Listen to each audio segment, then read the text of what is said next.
Existe um tipo de humilhação que marca a alma para sempre, um tipo de vergonha pública que não se apaga com o tempo, que fica gravada na memória como ferro em brasa na pele, e foi exatamente esse tipo de humilhação que Clarissa enfrentou naquela manhã de setembro, quando foi levada até a praça central da cidade, diante de centenas de pessoas que pararam para assistir ao espetáculo. E ali, em frente ao cartório velho de paredes amarelas, seu próprio pai assinou um documento que a entregava como pagamento de dívida ao fazendeiro mais temido e solitário da região. Clarissa tinha 22 anos, era professora primária, uma moça de família que sempre viveu com dignidade apesar das dificuldades. E agora estava ali parada como mercadoria, como objeto, como coisa que se negocia e se entrega.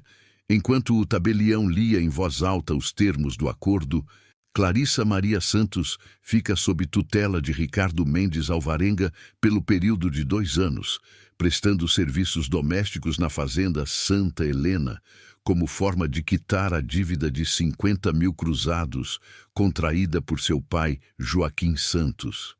Ricardo estava ali, ao lado do tabelião, um homem alto de 45 anos, cabelos escuros com fios prateados nas têmporas, expressão dura como pedra, olhos que não demonstravam emoção nenhuma, vestido com roupa de fazendeiro rico, botas de couro, chapéu na mão, e ele olhava para Clarissa com um misto de satisfação e desprezo, como quem finalmente conseguiu a vingança que esperou por tanto tempo.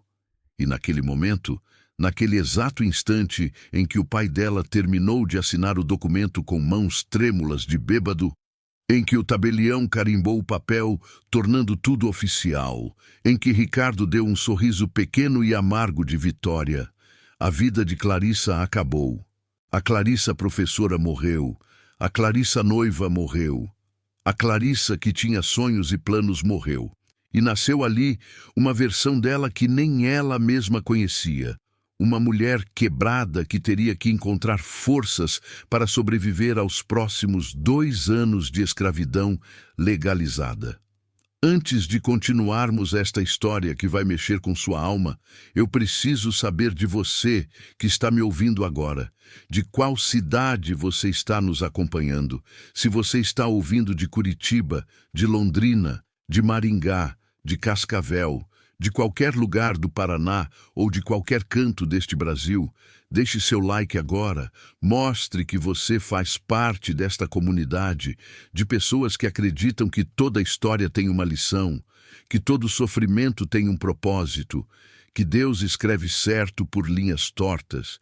E se você ainda não é inscrito neste canal, se inscreva agora, porque toda semana eu trago histórias verdadeiras que vão tocar seu coração, que vão fazer você refletir sobre justiça, sobre perdão, sobre redenção, histórias que vão ficar com você por dias depois de ouvir.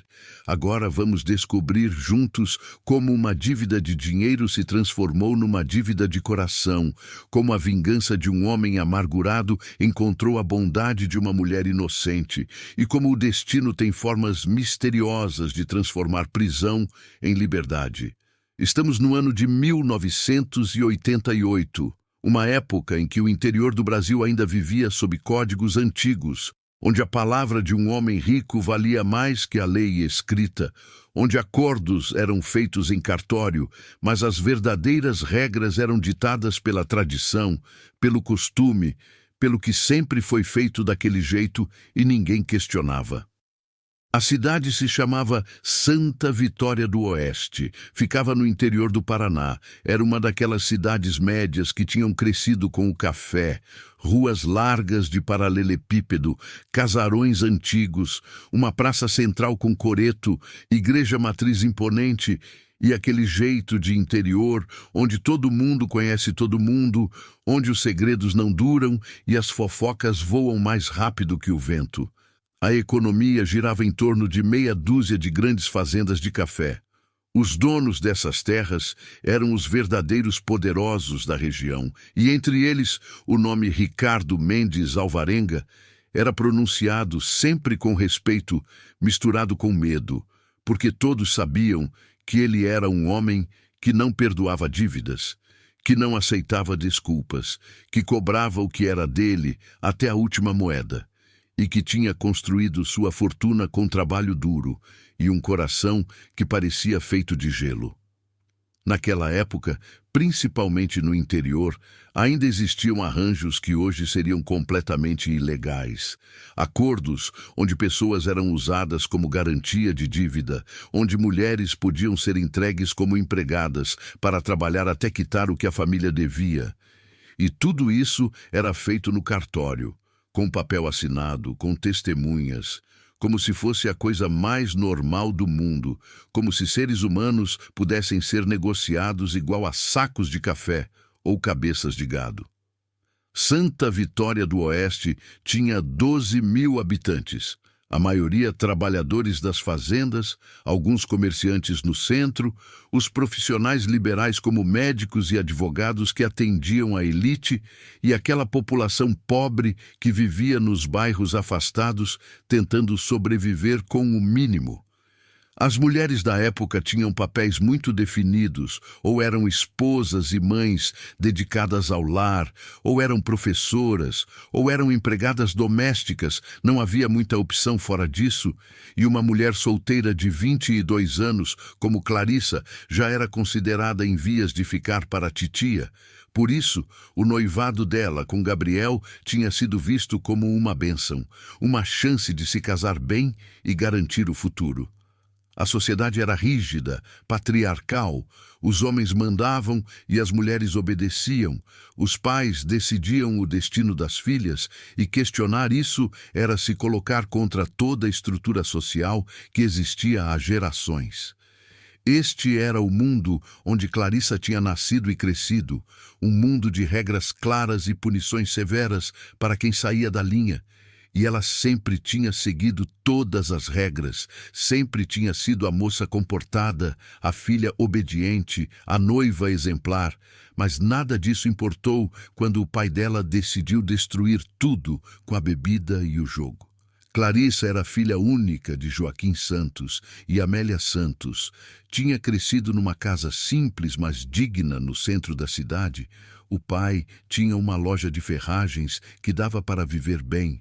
Não eram ricos, mas também não passavam necessidade. Ela tinha estudado até completar o magistério, tinha se tornado professora da escola municipal, ensinava a segunda série, era querida pelos alunos e respeitada pelos pais.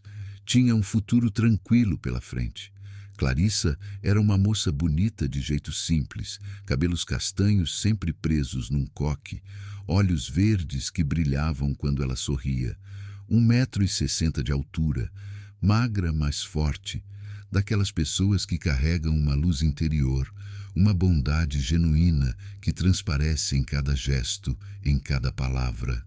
Ela acordava cedo todo dia, preparava o café para os pais, ia a pé para a escola que ficava a 6 quadras de casa, passava o dia ensinando as crianças com paciência infinita. Voltava no fim da tarde e ajudava a mãe nos afazeres domésticos. Aos domingos ia à missa e depois visitava a sogra. Vivia uma rotina previsível e segura que era exatamente o que ela queria. Não sonhava com aventuras ou grandes emoções. Sonhava com estabilidade, com construir uma família, com envelhecer ao lado de um bom homem. Gabriel era um noivo, tinham ficado noivos há 1 ano. Ele era 3 anos mais velho, filho de um fazendeiro de posses médias, rapaz bonito e educado que trabalhava ajudando o pai na administração da propriedade. O casamento estava marcado para junho do ano seguinte. Clarissa já tinha começado a bordar o enxoval, a planejar a festa simples que teriam, a sonhar com os filhos que viriam. Tudo parecia perfeito, tudo parecia estar no lugar certo. Mas a vida tem formas cruéis de nos lembrar que não controlamos nada, que basta 1 segundo para tudo desabar, e foi exatamente isso que aconteceu quando o pai de Clarissa, que sempre tinha bebido socialmente, mas nunca demais, começou a beber pesado, começou a frequentar as mesas de jogo que existiam no fundo do bar da rua de trás, começou a perder dinheiro, a pegar emprestado de agiotas, a hipotecar a loja, a mentir para a família sobre onde estava e o que estava fazendo. A queda de Joaquim foi rápida e brutal. Em 6 meses, ele perdeu tudo. A loja foi a leilão para pagar dívidas menores. A casa onde moravam também estava hipotecada. E quando Amélia descobriu a extensão da tragédia, quando soube que o marido devia 50 mil cruzados para Ricardo Mendes Alvarenga, uma quantia absolutamente impagável, ela simplesmente não aguentou, teve um colapso nervoso, ficou de cama, definhou em 2 semanas e morreu. O médico disse que foi o coração, mas todos sabiam que foi desgosto, foi vergonha, foi desistir de viver porque não via mais saída. Clarissa enterrou a mãe numa manhã de chuva fina, era só ela e o pai no cemitério. Ninguém mais foi, porque a cidade inteira já sabia da desgraça que tinha caído sobre a família Santos. E quando voltaram para casa, ou melhor, para a casa que logo não seria mais deles, Joaquim caiu de joelhos na sala vazia e chorou. Pediu perdão para a filha, disse que tinha destruído tudo, que era um lixo, que não merecia viver. E Clarissa, mesmo com o coração partido, mesmo com toda a raiva que sentia, abraçou o pai e disse que iam dar um jeito, que iam trabalhar para pagar, que não podiam desistir. Mas 3 dias depois, apareceu Ricardo Mendes Alvarenga na porta da casa acompanhado de 2 capangas e de um advogado. Ele entrou na sala sem pedir licença, sentou na única cadeira que ainda não tinha sido levada pelos credores, e disse com aquela voz fria e calculista: Joaquim, você me deve 50 mil cruzados. Eu tenho o contrato aqui assinado por você, com prazo de pagamento que venceu há 2 semanas. Você não tem dinheiro, não tem bens, não tem nada, então eu vim cobrar do único jeito possível. Ou você me paga agora, ou eu aciono a justiça e você vai preso por dívida. Joaquim implorou, disse que precisava de mais tempo, que ia conseguir o dinheiro, mas Ricardo apenas riu com desprezo e disse: Você não vai conseguir nada, você é um bêbado falido. Mas eu sou homem generoso, vou fazer uma proposta. Sua filha trabalha para mim por 2 anos na fazenda, serviços domésticos, e no fim desse período a dívida está quitada. É isso ou a cadeia, você escolhe. O silêncio que caiu na sala foi pesado como chumbo. Clarissa estava parada no canto sem acreditar no que estava ouvindo. Ser entregue como empregada, como serva, como pagamento, aquilo era absurdo, era medieval. Mas o advogado que estava com Ricardo abriu uma pasta e mostrou que era legal, que havia jurisprudência, que acordos desse tipo eram aceitos em cartório, que muitas famílias faziam isso para quitar dívidas. E Joaquim, covarde como era, aceitou. Aceitou sem nem perguntar para a filha, sem nem considerar o que aquilo significaria para ela, apenas aceitou porque era a única forma de não ir preso, de não ter que pagar com o próprio corpo numa cadeia do interior. E foi assim, com um acordo assinado em cartório, na presença de testemunhas e da cidade inteira que parou para assistir à humilhação, que Clarissa se tornou propriedade temporária de Ricardo Mendes Alvarenga. E quando ela subiu na caminhonete dele para ser levada para a fazenda, quando olhou para trás e viu o pai chorando na porta do cartório, mas não fazendo nada para impedir, ela soube que nunca mais seria a mesma pessoa, que algo dentro dela tinha morrido naquele dia. A fazenda Santa Helena ficava a 20 quilômetros da cidade. Era uma das maiores e mais ricas da região. Milhares de hectares de café, pasto, mata preservada, uma casa-sede imponente de 2 andares com varanda colonial, móveis antigos, empregados, luxo discreto, mas inegável. Clarissa chegou ali no fim da tarde. Foi levada pela governanta, Dona Benedita, uma senhora de 60 anos que trabalhava para Ricardo há décadas. Ela mostrou o quarto pequeno nos fundos da casa, onde Clarissa dormiria. Um cômodo simples com cama, guarda-roupa e nada mais. E explicou as regras. Acordar às 5 da manhã, Preparar café para o patrão, limpar a casa, lavar roupa, cozinhar, servir as refeições e nunca, jamais, dirigir a palavra ao patrão a menos que ele falasse primeiro. Clarissa ouviu tudo em silêncio, guardou as poucas roupas que tinha trazido, sentou na beirada da cama e chorou, até não ter mais lágrimas. Chorou pela mãe morta, pelo pai covarde, pelo noivado desfeito porque Gabriel tinha mandado uma carta educada, dizendo que infelizmente não poderia mais casar com ela, dadas as circunstâncias. Chorou pela vida que tinha perdido, pela dignidade que tinha sido pisoteada, pela liberdade que tinha sido negociada, como se ela fosse coisa e não pessoa. Os primeiros dias foram de adaptação dolorosa, acordar quando ainda estava escuro, trabalhar sem parar até a noite, comer sozinha na cozinha as sobras do que preparava, deitar exausta e acordar no dia seguinte para repetir tudo de novo. E o pior era a presença de Ricardo. Ele não gritava, não batia, não era agressivo fisicamente, mas tratava Clarissa com uma frieza calculada, que era pior que violência. Ele a chamava sempre de pagamento, nunca pelo nome. Dizia coisas como: pagamento, traga meu café, pagamento, lave essas roupas, pagamento, você está aqui porque seu pai é um irresponsável e você é a moeda que ele usou para se livrar da cadeia.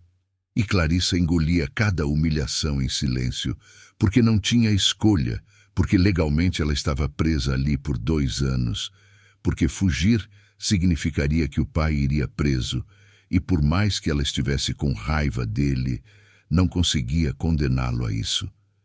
1 mês depois de estar na fazenda, enquanto limpava a biblioteca, Clarissa encontrou uma caixa velha de madeira no fundo de um armário, abriu por curiosidade e dentro havia fotos antigas, cartas amareladas, e quando começou a olhar, levou um susto, porque numa das fotos estava Ricardo muito jovem.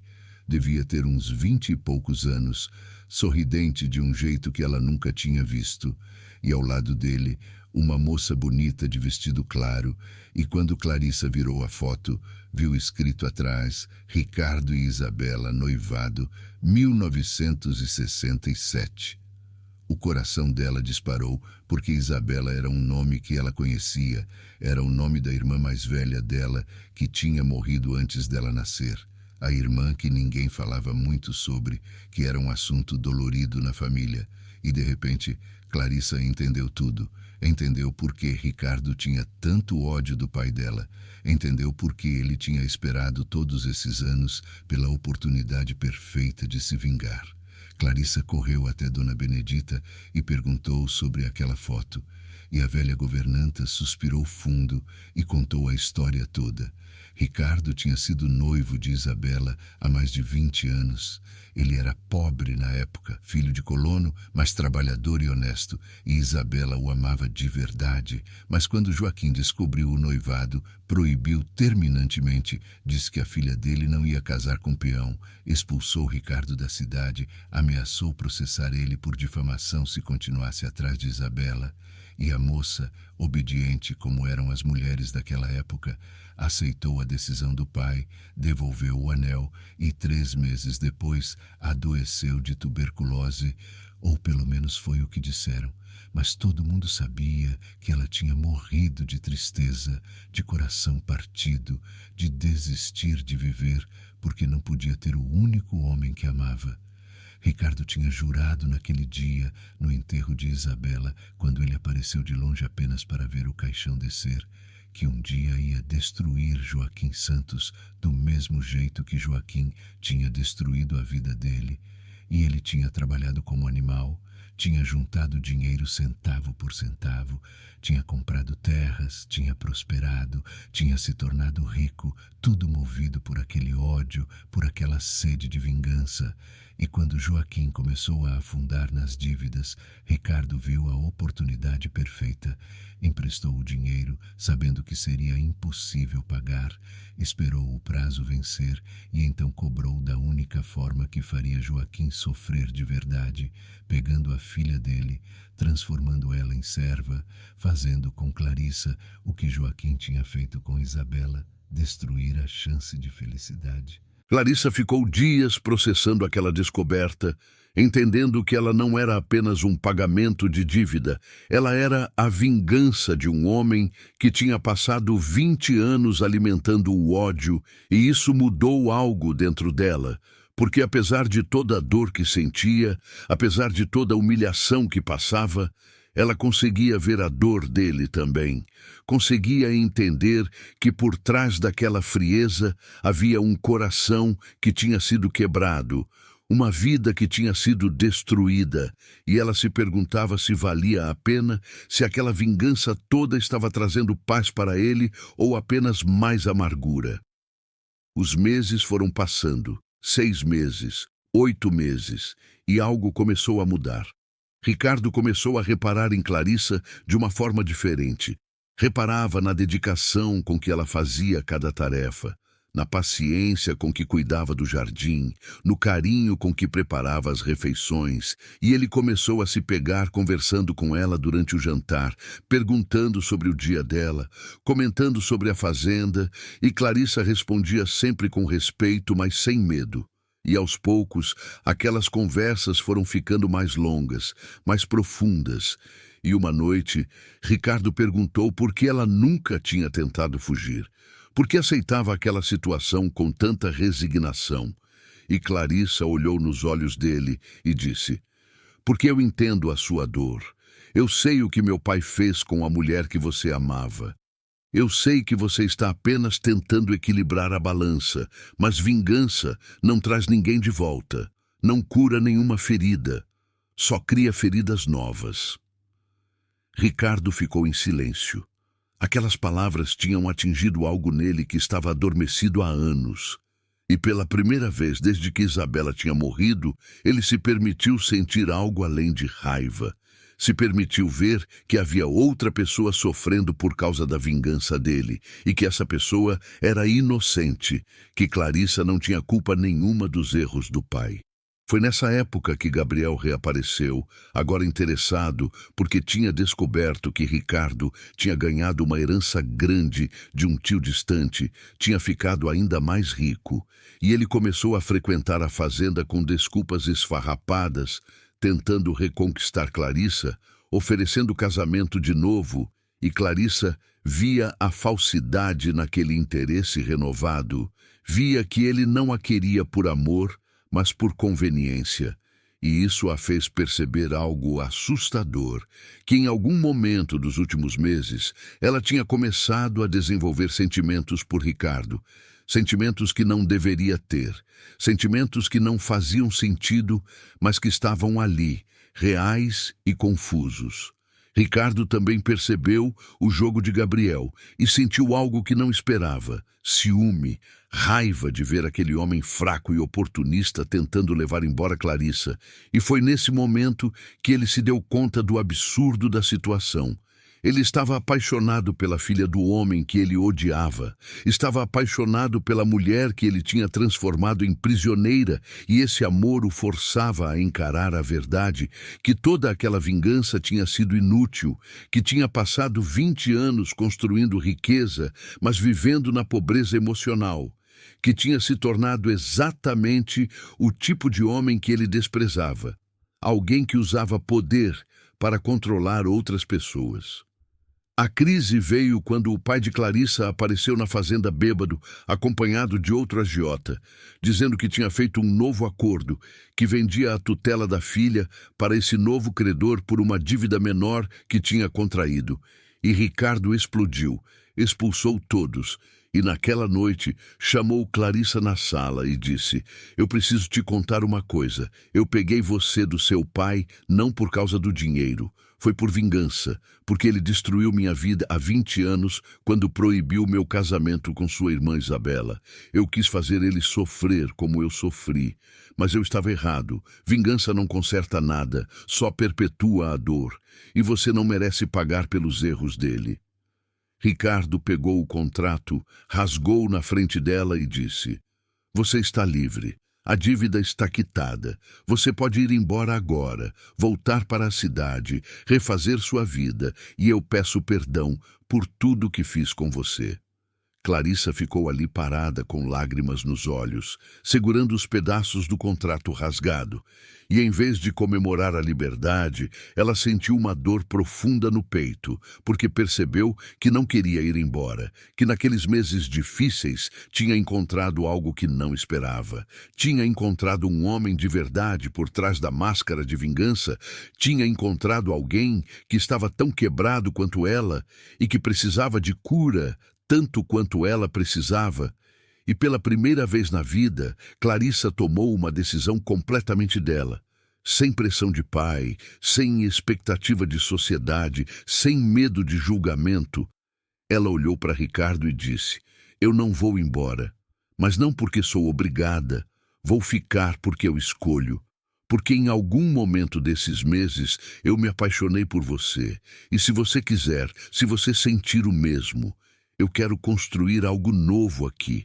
Não como patrão e empregada, não como cobrador e pagamento, mas como duas pessoas que se encontraram no pior momento das suas vidas e decidiram se curar juntas." O casamento aconteceu 3 meses depois. Foi simples, na capela da fazenda, apenas com Dona Benedita e mais meia dúzia de pessoas próximas como testemunhas. Clarissa usou um vestido branco simples que ela mesma costurou. Ricardo estava nervoso como um garoto, e quando trocaram as alianças, não era mais sobre dívida ou vingança. Era sobre escolha, sobre amor que nasce das cinzas, sobre recomeço. O pai de Clarissa foi convidado para o casamento. Ricardo tinha ido até ele e oferecido perdão.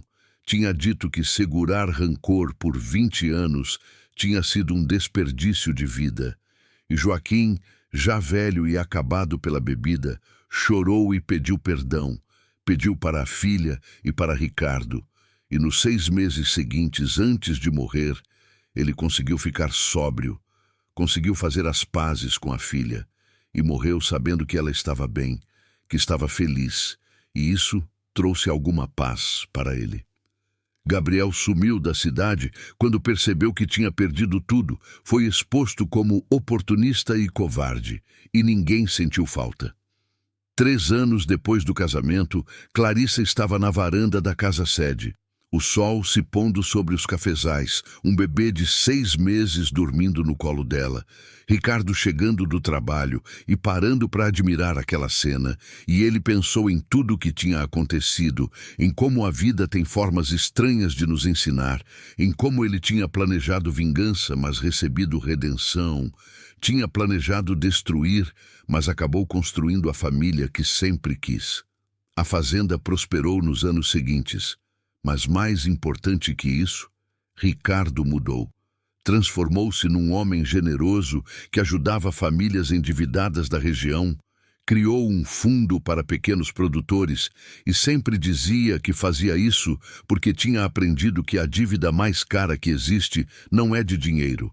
É a dívida do coração endurecido, do rancor que apodrece a alma, do perdão que não é dado quando deveria. E assim chegamos ao final desta história de dívida, vingança e redenção. E é hora de refletirmos sobre as lições profundas que ela nos ensina. Porque não é à toa que você chegou até aqui. Não é por acaso que esta história chegou até você neste momento. Talvez você precise ouvir o que ela tem a dizer. A primeira grande lição é sobre vingança. Sobre como ela aprisiona quem vinga muito mais do que quem sofre a vingança. Ricardo passou 20 anos da vida dele construindo riqueza, mas vivendo na pobreza emocional, alimentando um ódio que só fazia mal a ele mesmo. E quando finalmente conseguiu a vingança que tanto planejou, descobriu que ela era vazia, que não trazia satisfação nenhuma, que não curava nada, apenas criava mais dor. E essa é uma verdade que muita gente precisa entender. Segurar rancor é como beber veneno, esperando que o outro morra. É se machucar achando que está machucando alguém. A segunda lição é sobre amor verdadeiro, sobre como ele nasce da escolha livre e não da obrigação. Clarissa poderia ter ido embora quando Ricardo rasgou o contrato, poderia ter corrido dali e nunca mais olhado para trás. mas ela ficou porque escolheu, porque o amor de verdade não é aquele que nasce das circunstâncias perfeitas. É aquele que nasce apesar das circunstâncias terríveis. É aquele que vê a pessoa quebrada e decide ajudar a juntar os pedaços. É aquele que não foge da dor, mas enfrenta junto. A terceira lição é sobre perdão, sobre como ele liberta quem perdoa, não quem é perdoado. Quando Ricardo perdoou Joaquim, não foi presente para Joaquim, foi presente para ele mesmo, foi tirar aquele peso das costas, foi parar de viver no passado, foi permitir que o futuro chegasse. E essa é uma verdade libertadora. Você não perdoa porque a outra pessoa merece. Você perdoa porque você merece paz. E agora eu te pergunto, você que está me ouvindo, quantas vinganças você está planejando? Quantos rancores você está alimentando? Quantas dívidas emocionais você está cobrando? E quanto isso está custando para você? Quanto da sua vida você está desperdiçando olhando para trás em vez de olhar para frente? Quanto amor você está perdendo porque está ocupado demais com ódio? Se esta história tocou você, se você viu um pedaço da sua jornada aqui, deixe seu like agora. Compartilhe com alguém que precisa ouvir sobre perdão, sobre recomeço, sobre como nunca é tarde para escolher o amor em vez do ódio. Se inscreva no canal para receber toda semana histórias que vão alimentar sua alma, que vão te lembrar do que realmente importa.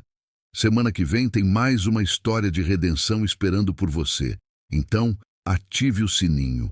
Até lá, lembre-se, as dívidas de dinheiro se pagam com trabalho, mas as dívidas do coração só se quitam com perdão. E a vingança mais doce é viver bem, é escolher a felicidade, é soltar o passado e abraçar o futuro que está esperando por você.